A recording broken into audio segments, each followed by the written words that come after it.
Hello and welcome to Rainbow Six 101.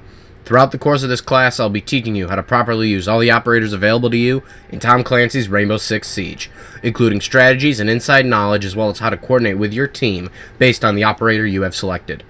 Today we are going to start with a real crowd pleaser, a well-rounded defender and my favorite operator, Rook.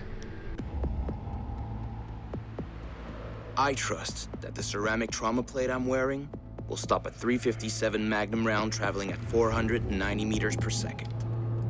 I trust myself not to move, not to flinch. I trust my teammates.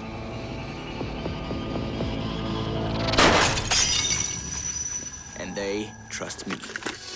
Julien Nizan, aka Rook, was born in France and is a defender from the National Gendarmerie Intervention Group, or GIGN. Rook has several weapons at his disposal. For primary weapons, he has the P90, a fast-firing submachine gun with high recoil, the MP5, a high-capacity SMG, and the SG-CQB, a 12-gauge pump-action shotgun.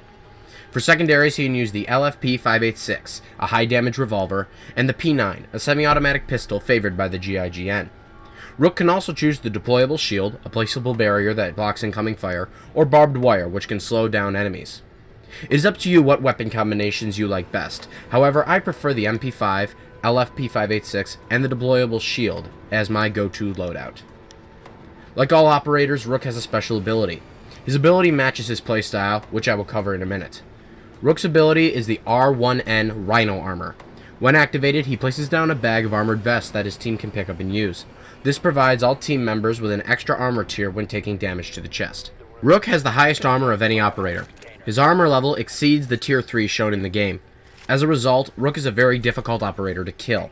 However, like all operators, he is still prone to headshots.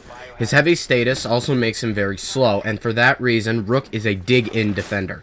A dig-in defender, which you will hear me use several times during this course, is a defender who stays in the room. They are the last line of defense against attackers, and it is their job to stay put. Remember that the most important rule of Rainbow Six is winning is more important than kills. If everyone on the team plays their part correctly, then a dig-in defender shouldn't get any kills. This means all the attackers were defeated before they got to an objective. However, should an enemy sneak past or overpower other defenders, the dig-in defender is ready to defend the objective. When playing as Rook, the first thing you should do is place down your armor plates. It is usually a good idea to place them where you spawn, however you may want to find a good middle area to place them if the team is spread out. After you've picked up some armor yourself, you should put up your reinforcements. Try to place them where you plan to take cover, assuming that is also a strategic place for the rest of the team. Once the room is secure, find a place to take cover. Use a deployable shield if you need to, and cover an entrance. Work with your team to make sure all entrance ways are covered, and wait. You should never leave your hiding spot and only move if you are in danger. If you have to move, whether a grenade makes its way to you or you are the last defender, be careful. Rook is slow and loud, so outrunning enemies isn't an option. Try to move slowly and methodically, leaning and taking cover when possible. You have the armor advantage, so your only challenge is to outshoot the enemies and avoid getting headshot. This is a rare occurrence for a dig-in defender, let alone Rook, but it is something you should be ready for, just in case. If you follow all these tips, remember to play Rook as a dig-in defender and communicate with your team. You should be on your way to victory every time. Time expired. Container was not secured. Op 4 failed their mission.